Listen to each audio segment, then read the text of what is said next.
Hello and welcome back. If you're an educator, you know the pressure. It's always on, right? More academics, more tests, and it just seems to start earlier and earlier every single year. So, in this huge push for results, it's so easy to stop and wonder, where does something as simple, as basic as play fit into all of this? And that question, it gets right to the heart of a huge debate in early childhood education. Is the time children spend building, pretending, exploring, is it just play? A nice little break from the real learning? Or is it something way, way more important? Could it actually be the most important work of their entire childhood? Okay, so let's dig into this a little. Historically, some really influential educational philosophies, like Montessori, for example, they drew a pretty sharp line in the sand. On one side, you had work, and that meant focused activity with specific materials. This was seen as a vital instinct for a child, something that builds concentration and character. But play, on the other hand, well, it was sometimes seen as lacking a real purpose, maybe even leading to a wandering mind. The core idea was that kids have this natural drive for purposeful activity, and they'd actually choose it over what was sometimes seen as kind of senseless play. But a mountain of recent research has given us a completely new way to look at this. So let's move past that old debate and really unpack what the science today tells us about what's actually happening inside a child's brain during high-quality play. It turns out researchers have identified 5 key characteristics of what they call playful learning. Think of these as the essential ingredients. When you see these 5 things happening, you can be absolutely sure that some really deep learning is going on.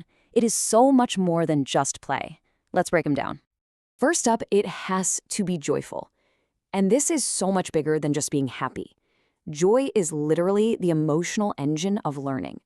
Neuroscience shows us that those positive emotions, that little thrill of discovery, it's linked to dopamine in the brain's reward system, and that enhances memory, attention, the whole shebang. Next, the learning has to be meaningful. This is where a child connects a brand new idea to their own life, to their own experiences. It's the complete opposite of just memorizing a fact for a test. They're actively weaving new information into what they already get about the world, building this rich personal understanding. Oh, I love the metaphor on this slide. It's just perfect. Rote learning, like a child who can recite numbers but can't actually count 5 blocks, that's just the tip of the iceberg. It looks like knowledge, sure, but it's all on the surface. Meaningful play, though, that's what builds the massive, deep conceptual understanding that lies hidden beneath the water. That is the part that really matters. Third, it's actively engaging.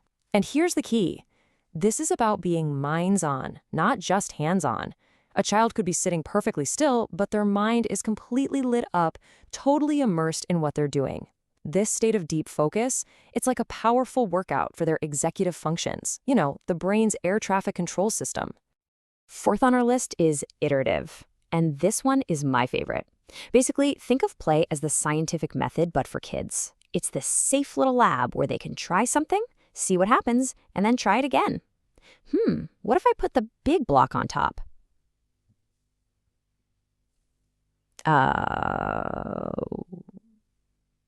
And it crashes. Okay, new theory. This cycle of trial and error is exactly how they build a growth mindset. It's the foundation of all critical thinking. And finally, it's socially interactive. Other people are one of the most powerful resources we have for learning. When children play together, they're not just having fun, they're negotiating, collaborating, seeing different points of view. This social dynamic absolutely puts the learning process into hyperdrive. So, with all this science in mind, how should we actually view children? This brings us to this really profound shift in perspective, inspired by the amazing educators of Reggio Emilia, Italy. This whole approach is built on something they call the image of the child. So instead of seeing children as these little empty vessels that we need to fill up with knowledge, we see them as they truly are, inherently capable of exploring huge ideas, strong enough to handle a challenge, rich with potential, and competent enough to use real tools and real materials. And this leads to another one of their core concepts, the 100 languages. This is the beautiful idea that kids have literally hundreds of ways to express their thinking that go way beyond just words. They show us what they know through drawing, through music, through dance, and of course, through building. And every single one is a valid and powerful language. It all kind of comes together in this simple but incredibly profound quote from Loris Malaguzzi, the founder of the Reggio Emilia approach: "Nothing without joy." It's just such a powerful reminder that joy isn't some frivolous bonus. It's the essential ingredient for any deep, authentic learning to happen. Okay, so we've got the science and we've got the philosophy. Now, let's bring it all down to earth and see how this comes together in the real world. Let's zoom in on one of the simplest but most powerful tools in any classroom: the humble wooden block. You see, blocks are the ultimate open-ended material. Unlike a toy that really only does one thing, a block can be anything. It can be a car, a house, a telephone, a spaceship. This limitless potential makes them the perfect vehicle for every single one of those 5 characteristics of playful learning we just talked about. And just look at how this one simple activity supports the whole child. I mean, think about it. Cognitively, they're solving complex physics problems without even realizing it. Socially and emotionally, they're learning how to collaborate, negotiate, and handle the frustration when a tower falls down. Physically, they're sharpening their fine motor skills. And the whole time, they are just immersed in language, describing their plans, telling stories, learning new words. It's absolutely incredible. Block play checks every single box.